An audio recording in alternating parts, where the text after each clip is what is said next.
OffBeat Sports Podcast. It's been a tale of two seasons for the Boston Celtics. I probably aged about 10 years just from that series. I'd probably compare myself to just a younger, smarter, more handsome, stronger Michael Jordan. Let's go Celtics. Go Patriots. These are guys who, when you give them a bowl of Cheerios in the morning, they finish every last drop of milk. Absolute clown over here. I'm ready when you are, baby.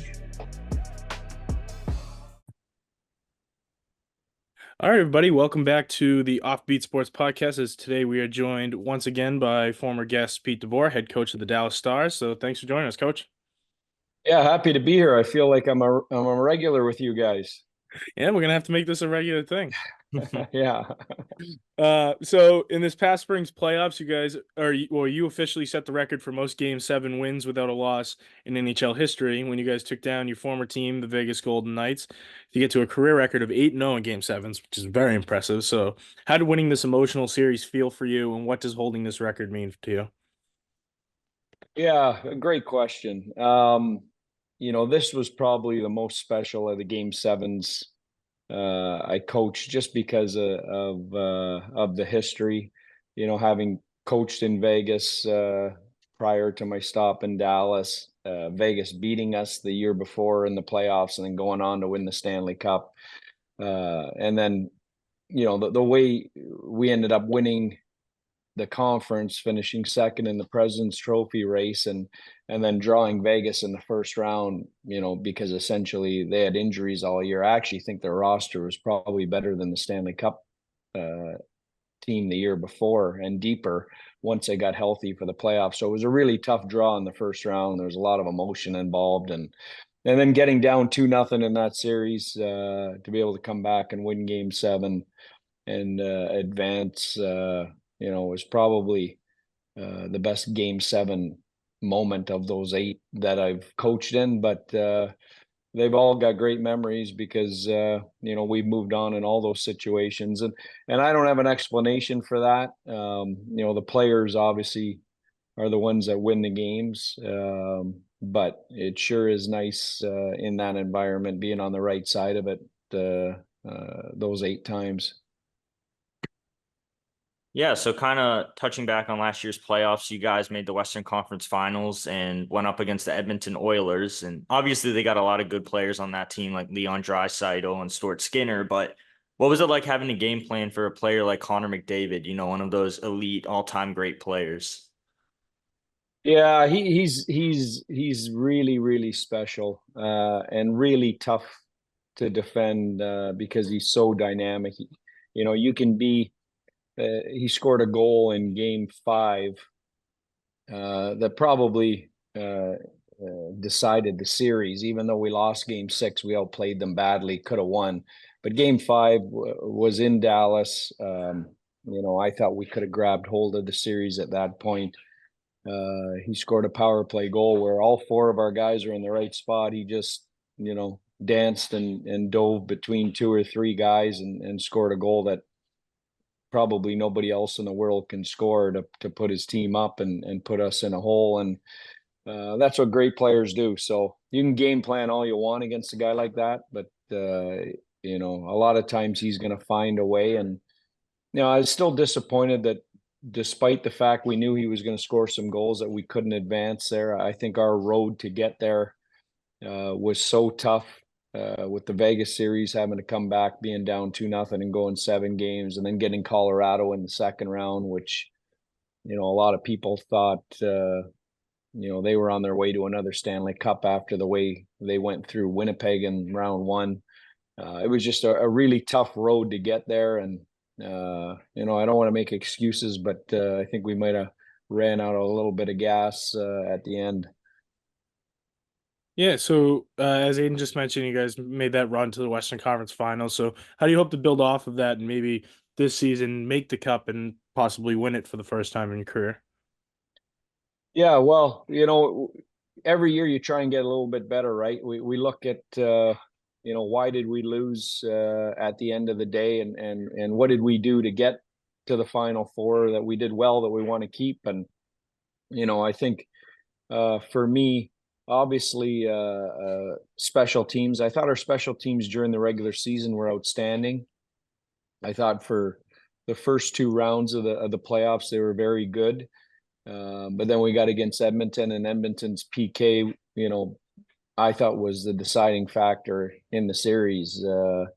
They won the special teams battle. So, we've got to try and work as coaches to make sure that doesn't happen again. And that's easier said than done, especially against a team that has as much depth and talent as Edmonton or any of those Final Four teams. But some of our key young guys are a year older, a year more experienced. I hope as a coach, after having gone to two Final Fours 2 years in a row, that Jake Ottinger and Jason Robertson and Rupe Hins and Wyatt Johnson and Logan Stankov and all, are going to take those experiences and that'll drive them, hopefully to get over the hump here this year. Yeah, so last summer, on this podcast, we had asked you something that you were looking forward to seeing with the team about this past season, and you mentioned wanting your special teams to be in the top 10 of the league as kind of like a mini focus. And I mean, you guys wound up finishing 8th in penalty kill and 6th in the conversion rate on power plays. So how much of your team's success do you kind of credit this statistic with? And is this something that you actively focused on during each game, or like kind of made a point to the team to be in the top 10 in those? Yeah, it's a great question, Aiden. I think special teams are critical, and we're not fighting for a President's Trophy with the New York Rangers if both our special teams aren't in the top 10, and that was a goal coming into the season. And I thought both groups did an excellent job. It's not easy being in the top 10 in one of those categories, never mind both. So that was critical for us to be competing for a President's Trophy. And like I said, up until the Edmonton series, really, it gave us an advantage in the playoffs until Edmonton flipped that script on us. But if you talk to any NHL coach, goaltending and special teams are two really critical areas that if you don't have those, or if you don't have one of those, you're going to be in trouble during the regular season and in the playoffs. So we've got to make sure, again, going into this year, that both those areas are in a good spot. Yeah. So for this season, well, do you have a goal for your team that maybe we can go over next season? Yeah. Well, the goal is the Stanley Cup. You get to the Final Four 2 years in a row. Mm-hmm. The goal is the Stanley Cup, but as we all know, unfortunately, you don't get to start where you finished last year, and you have to. You start at the bottom of the mountain with everybody else and start climbing, and Try and replicate it. Yeah, and try and replicate. You have to put in a great regular season and earn your playoff spot. You have to try and earn a good playoff spot where you can have home ice advantage in situations like Game 7, like we had against Vegas. So, there's a lot of work left to be done, and every team is different. Every year there's turnover. We lost a great player in Joe Pavelski and a great leader that retired at the end of the year. That's going to be sorely missed. How are we going to fill his hole in the room and on the ice? Ryan Suter's moved on. We've brought in a couple new guys in Matt Dumba and Lyubushkin that hopefully change our defense mix a little bit. And then obviously the continued growth of our young players. They've all got to take another step. Yeah, so and as Celtics fans, we know that better than most, with the few years of making the Eastern Conference Finals and not breaking through, and then finally this past year, breaking through and finally winning one. Especially when we went to the Warriors finals, when we had, like you said, you had a tough road this year with Game 7s and tough matchups. Like we had, I think all three of our Eastern Conference matchups went to Game 7. So by the time we had to play the Warriors, they were beat up a little bit. So we understand that as Boston fans. Well, yeah, you know what? It's a real a legitimate adage in sports. You really have to lose in order to win, and learn to win by losing and get close. There's very few teams that come out of nowhere and win the whole thing. Usually the road is, you get there, you're knocking on the door, you have some disappointments, you learn from it, you adjust, and then hopefully you fix some things and finally crack the barrier. So you mentioned you lost Pavelski to retirement this season. He was one of your captains, and I'm sure he was an important figure and leader in your locker room. So how do you hope to fill his leadership role and experience that he brought to your team? That's a $1 million question, and the easy answer is you don't fill that hole. Joe Pavelski's one of those rare players that comes along really, once a decade, that has that great combination of leadership and dressing room presence, and also, Hall of Fame playing ability. So, he's going to be missed in a lot of different areas, but even more behind the scenes and the way he delivered the message from the coaching staff to the group and supported that and drove that with his own play. We've got to have guys fill that. Now, thankfully in Dallas, we've got a great leadership group. Jamie Benn's been there forever, and he's our captain, and we're expecting, he'll carry that on, but he's going to need help. And we've got guys like Tyler Seguin, and players like that. But we've got some young guys that have to grow into some leadership groups that it's their turn now. It's a little bit like Tavares and Matthews, passing it on. In Dallas, we've got to pass this leadership baton on to Miro Heiskanen and Rupe Hintz, and Wyatt Johnson and that group of players, Jake Ottinger. So you just kind of talked about it, the development of your younger players within the team. So like a key storyline for the team last season was the rise of the youngsters, some being Logan Stankoven and Wyatt Johnson, to playing at an elite level. So what can you say about their development as players since they've been inside your locker room, and what should we expect to see from them this season?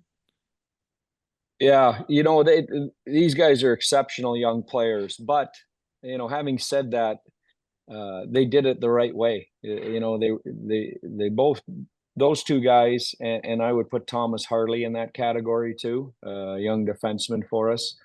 None of them were top 10 NHL picks in the draft. They were all picked either later in the first round or second round in Stankoven's case. Two of the three played in the minors for at least a full year, and in Harley's case, 2 full years before he came up and contributed. Wyatt Johnson was a rare case where he either had to play on our team or go back to junior hockey, and he just proved that he was good enough to stay in the NHL. So those guys that doesn't happen very often, but the underlying story to all three of those guys is they earned their way the right way to the NHL. Nothing was handed to them, and they've all excelled, I think, because of that. And when you see, or I've had young players in the past that have failed, a lot of times it's because they've skipped steps. They've skipped dominating in the minors before they came up, and that usually doesn't work. So these guys have all come through the right way, and are a huge part of our future going forward here. And I think are all going to be elite players in this league for the next decade. Yeah, so going outside the NHL a bit, you were selected as an assistant coach for Team Canada during the Four Nations face-off. So talk to us about that experience, and how it felt being able to represent your country on the international stage.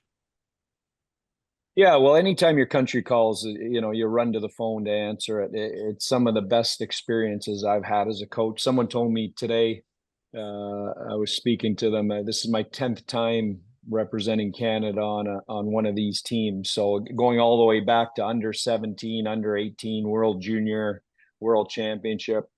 So it's something, obviously, by that number, you can see how important that is to me, that every time they call, I answer and want to get involved.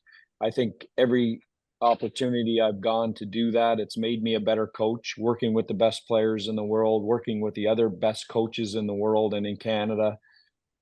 Always I always come away from those tournaments feeling like I'm a better coach than when I went there. And this one's really exciting because we haven't had a lot of best on best. Someone was saying Connor McDavid's never played best on best yet, and he's 9 years into his NHL career as the best player of the generation. So it's time. The Olympics are on the horizon.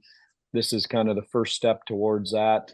There's some great names when you sit in a room and start discussing the rosters, not only for Canada, but for the US and Finland and Sweden too. And, I love the fact too that it's in North America. Most of these you have to travel to Europe or across the world to compete in them.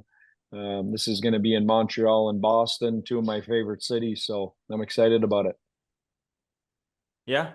And so one last question. We actually had some sources reach out to the podcast, speaking of Europe, where we found out your son Jack had retired from European hockey. So we were wondering if we'd be seeing him coaching some teams coming up, or maybe on the ice for the Texas Stars in the near future. Good question, Aiden. My updates on my boys is Jack's retired and he's taken a job in Dallas outside of hockey. I think he's taken a hockey break for now and concentrating on the business side of his degree for a while. But had a great run and some great experiences, and he'll tell you that a lot of the hockey lessons he learned, he's applying to the business world, and have helped him. And my younger guy, Matthew's obviously at Holy Cross with you. And my wife and I are flying in there this weekend, actually, for the Holy Cross golf tournament that kicks off their kind of training camp and start to their preparation for their season. And he's going into his junior year and excited about that. So that's the hockey update. Nice. Yeah, well, best of luck to you in this upcoming season, and best of luck to your son Matt, as hopefully Holy Cross puts together a good season. Thank you for coming back on. We really appreciate it. We hope to have you on again. Yeah, appreciate it. Annual thing, guys. Absolutely, anytime. All right, make it a tradition. We'll see you in Boston. All right, Yes. awesome. All right, thank you, everyone. Guys. Thank you, everyone, for watching. Be sure to check us out on Instagram at @offbeat_sports and on TikTok at offbeat sports. We'll see you next time. Call them all Texas.